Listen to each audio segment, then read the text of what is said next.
बहुत बार संसार की प्रशस्ति, संसार में आपकी विजय, इसलिए दूर भागे हैं संत। तुलसी तो कहते हैं लोक मान्यता अनल सम, तप कर कानन दाह।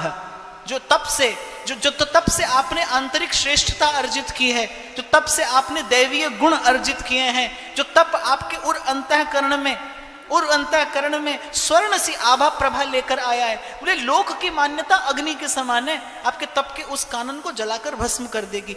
अति प्रशस्ति अच्छी नहीं है, अति प्रशस्ति अच्छी नहीं है। और शास्त्रों में तो अनेक प्रमाण हैं कि काम भी जिसे पराजित नहीं कर सकता उसे प्रशंसा के 2 शब्द हिला देते हैं, उसे प्रशंसा के 2 शब्द हिला देते हैं। नारद जी कामदेव जिनकी समाधि भंग नहीं कर पाया, नारद जी को लगा कि शंकर की समाधि भंग कर दी, हमारी समाधि भंग नहीं कर पाया। कहीं मन वो मरकट सी चपलता कर बैठा और पहुंच गए त्रिभुवन गुरु के सन्मुख।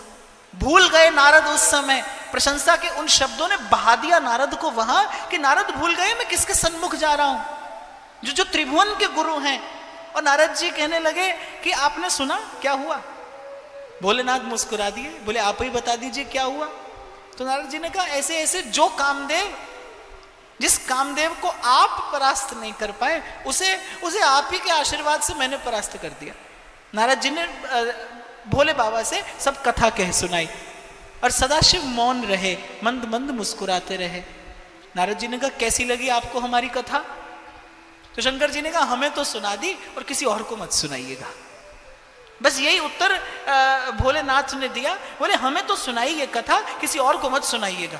नारद जी ने सोचा हमसे जलते होंगे, तभी कह रहे हैं किसी और को ना सुनाइएगा। तो नारद जी बस चलने लगे करताल खड़काते, और इतने में भोलेनाथ ने पीछे से आवाज देकर कहा और श्रीमन नारायण को तो बिल्कुल मत सुनाइएगा। नारद जी ने कहा ये लो सबसे पहले वहीं जाएंगे हम। आप देखिए कैसा मोहित हो गया देवर्षि का मन उस समय। एक तो वो ये भूल गए कि जिसे सुनाने आया हूं वो त्रिभुवन का गुरु है, वो गुरु तत्व है, वो प्रकाश तत्व है, उससे क्या छिपा है। और जिसे सुनाने जा रहा हूं वो अंतर्यामी, वो घटघटवासी, वो कहीं मुझसे भिन्न है क्या उसी की कृपा से ये सब सिद्ध ना हुआ होगा? मैंने ये योग्यता कहां से पाई है?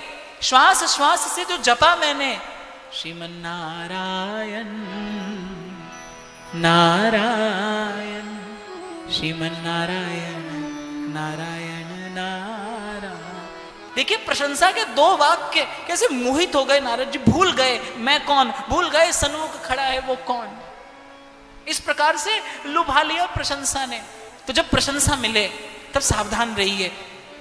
हमारे डोंगरे बापा कहते थे आप ठाकुर जी को सुंदर सुंदर व्यंजन भोग लगाते हो ना, अपनी प्रशंसा का भी भोग लगाया करिए। जब बहुत प्रशंसा मिले तो आकुल व्याकुल होकर प्रभु से विनती करिएगा, ये प्रभु ये भीड़ का समय आया है। और जैसे भीड़ में मेले में माँ बालक का हाथ कसकर पकड़ लेती है ना कि बालक इधर उधर ना हो जाए, ऐसे जब बड़ी भीड़ हो जाए, जब बड़ी प्रशंसा होने लगे, अच्छा प्रशंसा भी हो तो चिंता नहीं है, आप प्रशंसा में सुख लेने लगे, आप प्रशंसा में रस लेने लगे, यहां सावधानी की आवश्यकता है। यहां आपको गुरुजनों की आवश्यकता पड़ेगी जो अंदर हाथ सहारा दे और बाहर मारे चोट। यहां गुरुजनों की आवश्यकता पड़ेगी, यहां आपको आचार्यों का अनुशासन काम में आएगा, यहां उपासना के सिद्धांत आपकी रक्षा करेंगे बाढ़ बनकर। क्योंकि प्रशंसा में सुख ना लीजिए, प्रशंसा में रस ना लीजिए, क्योंकि जितना आपने प्रशंसा में रस लिया है उससे 100 गुना कम से कम निंदा में पीड़ा मिलेगी। तैयार हो जाइए, क्योंकि ये एक सिक्के के ऐसे 2 पहलू रचे हैं रचने वाले ने कि एक समय दिखाई तो एक ही देता है लेकिन दूसरा उसके बिल्कुल पीछे खड़ा है, बिल्कुल संग। इन्हें दोनों को कोई विलग नहीं कर सकता, इन्हें दोनों को कोई अलग नहीं कर सकता। इसी का नाम साधना है, इसी का नाम साधना है। इस मार्ग पर किसी को नहीं साधा जाता, ना तो यहाँ पर मंत्र साधा जाता है, वो भी लोभ है। यहाँ ना मंत्र साधा जाता है ना कुछ और, यहाँ तो केवल अपने मन को साधा जाता है। ये मन की साधना है, ये अपनी साधना है। और यदि मैं आपको कहूं अध्यात्म शब्द का चिंतन करिए तो बड़ा सुंदर शब्द है अधिआत्म। अपने आत्म स्वरूप पर अधिकार कर लेना, इसी का नाम अध्यात्म है, इसी का नाम ये विद्या है जो स्वयं को साध ले।